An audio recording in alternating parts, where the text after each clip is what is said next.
વાવથરાદ જિલ્લાના રાહ તાલુકાના ડેડવી ગામના યુવક યુવતીને પ્રેમ સંબંધમાં તાલિબાની સજા આપવામાં આવી છે।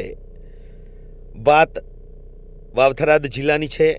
પ્રેમ સંબંધમાં યુવકનું અપહરણ કરી ગુજાર્યો છે પાશવી અત્યાચાર। 5 નરાધમોની ધરપકડ કરવામાં આવી છે।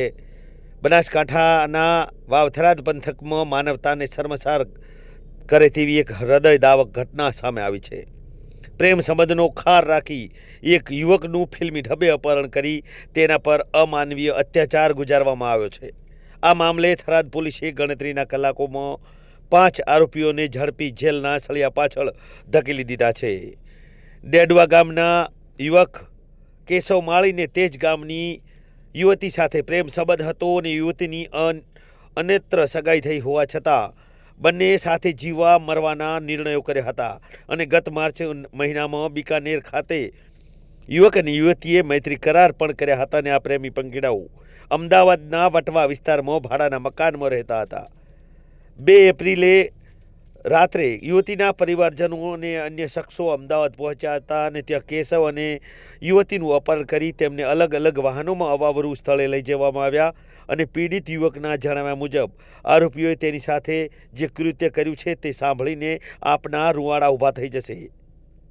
યુવકને નિર્વસ્ત્ર કર્યો, લોખંડની પાઇપ અને છરા વડે ઢોર માર માર્યો, અમાનવીય અત્યાચાર, ગુપ્તાંગ અંગોને ઇન્જેક્શન અને ટાંકા લેવાની સોય ભોંકી ગંભીર ઈજાઓ પહોંચાડી। યુવક પાસેથી 32,000 રોકડા અને સોનાના દાગીના પણ પડાવી લેવાયા। ઘટનાની ગંભીરતા જોઈ થરાદ પોલીસે ત્વરિત તપાસ હાથ ધરી અને નીચે મુજબના 5 આરોપીઓની ધરપકડ કરી છે, જેમાં ઈશ્વર ગણેશ માળી મુખ્ય સૂત્રધાર છે, ભરત ગમનજી માળી, પોપટ દાનાજી માળી, કરશન પ્રભુજી માળી અને ઈશ્વરજી રણજી દરબારનો સમાવેશ થાય છે। અત્યારે ભોગ બનનાર યુવક હાલ પાલનપુરની સરકારી હોસ્પિટલમાં સારવાર હેઠળ છે। પોલીસે BNSS ભારતીય ન્યાય સંહિતાની કડક કલમો હેઠળ ગુનો નોંધી વધુ તપાસ હાથ ધરી છે। પ્રેમ સંબંધમાં કાયદો હાથમાં લઈ કરવામાં આવેલી આ ક્રૂરતાનો સમગ્ર મામલો અત્યારે હાલ વાવથરાદમાં ચકચાર મચી જવા પામી છે। ને ડેડુડી ગામ છે તેની યુવતી સાથે એમને પ્રેમ સંબંધ થાય છે અને યુવતીના કુટુંબીજનો આ યુવતીને પરણાવી દેવા માંગતા હોય છે। એટલે યુવતી પોતે એવું કહે છે કે મને મારા મા બાપ પરણાવી દે છે, પરંતુ મારે ત્યાં પરણવું નથી, જેથી કરીને મને લઈ જાય। જેથી કરીને હાલના ફરિયાદી છે એ આ યુવતીને એના રક્ષણ માટે થઈને એને લઈ જાય છે, પછી રાજસ્થાન જાય છે। રાજસ્થાન જઈને ત્યાં મૈત્રી કરાર કરી લે છે અને મૈત્રી કરાર કરીને તેઓ લગભગ છેલ્લા 1 મહિનાથી અમદાવાદ રહેતા હોય છે। એ દરમિયાન આ યુવતીના સગા સંબંધીઓ, યુવતીના કુટુંબીજનો અને ખબર પડે છે અને અમદાવાદ જાય છે। અમદાવાદથી છોકરો જે હાલનો ફરિયાદી છે અને ડેડુડી ગામની જે યુવતી છે એનું બેનું અપહરણ કરે છે।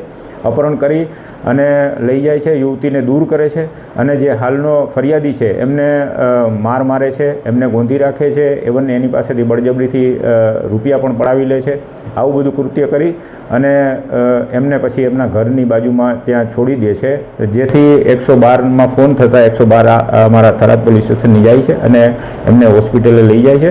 હોસ્પિટલેથી ફરિયાદ લેવામાં આવે છે।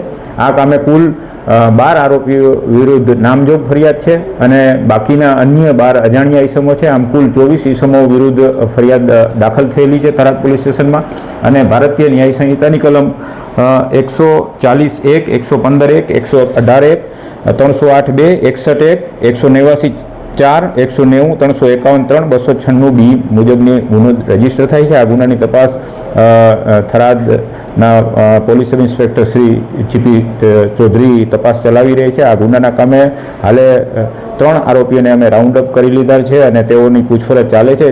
જે આરોપીઓ રાઉન્ડ અપ થયેલા છે તેમાં ઈશ્વરભાઈ ગણેશજી માળી, પોપટભાઈ દાનાજી માળી અને કરશન પ્રભુજી માળી, આ 3 આરોપીઓ અત્યારે રાઉન્ડ અપ થયેલા છે અને તેની તપાસ થાય છે।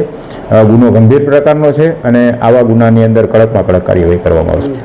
એ દિશામાં અત્યારે તપાસ ચાલી રહી છે। પરિણીત નહોતી, એને પરણાવવાના હતા હમણાં, પણ છતાં એ દિશામાં અત્યારે તપાસ ચાલી રહી છે। સાહેબ, જે 12 લોકો વિરુદ્ધ ફરિયાદ દાખલ કરવામાં આવી છે અને અન્ય 12 જણા છે એ યુવતીના કયા સંબંધમાં સગાવાલા થાય છે? એના નજીકના કુટુંબી, જેમ કે કોઈ કુટુંબી ભાઈ થતો હોય, કોઈ કુટુંબી એના બાપુજી, એના ફાધર, એના કાકા, એવી રીતે છે। સાહેબ આગામી સમયમાં પોલીસ કેવા પ્રકારની કાર્યવાહી આવા હિનિયસ ક્રાઇમ છે. આવી રીતે કોઈને મતલબ દૂર કરવા અને આ એક ગંભીર પ્રકારનું કૃત્ય છે. આમાં કડકમાં કડક કાર્યવાહી કરવામાં આવશે. આ કેશવભાઈ કરીને છે એ 19/2 એ ધંધા માટે ઘરથી નીકળ્યા અને રાત માટે અને પછી એમના સમાચારમાં સાંજે 4:30 વાગે જેવા સમાચાર મળ્યા કે કોઈ છોકરી લઈને ભાગી ગયેલા છે. એટલે એમાં અમે શોધખોળ કરતો મળેલ નહીં. એટલે શોધખોળ કરતાં અમને ગઈકાલે મને ડેડવા ગામમાં ગૌશાળામાં બધા લોકો ભેગા થયા અને ત્યાં સમાચાર મળ્યા કે છોકરીવાળાને મળી ગયા છે, છોકરી બંને, અને એમના જોડે છે. તો કે અમે બધું કીધું છોકરો ક્યાં? તો કે અમે આવતીકાલે તમને 11 વાગે ડેડવા ગૌશાળામાં હાજર કરી દઈશું. એટલે આજે પાછા ફરી સમાજ ભેગી થઈ ત્યાં ડેડવા ગૌશાળામાં. એટલે આ લોકોએ છોકરાને ત્યાં પકડવા આવ્યા 2 ગાડીએ ભરીને. એટલે છોકરાની હાલત ખૂબ કફોડી અને બહુ ઢોર માર મારેલો હતો. એટલે અમે 108 મારફતે છોકરાને ઇમરજન્સી અહીંયા થરાદ રેફરલમાં આજે એડમિટ કરેલો અને ત્યાં સારવાર લેતો ડૉક્ટરે મને આગળ જવા માટે પાલનપુર જવા માટે અમે જઈ રહ્યા છીએ અત્યારે જવા માટે. અને તંત્ર પાસે એક જ માગ છે કે આખા ગરીબ પરિવારને સાચું ન્યાય મળવો જોઈએ.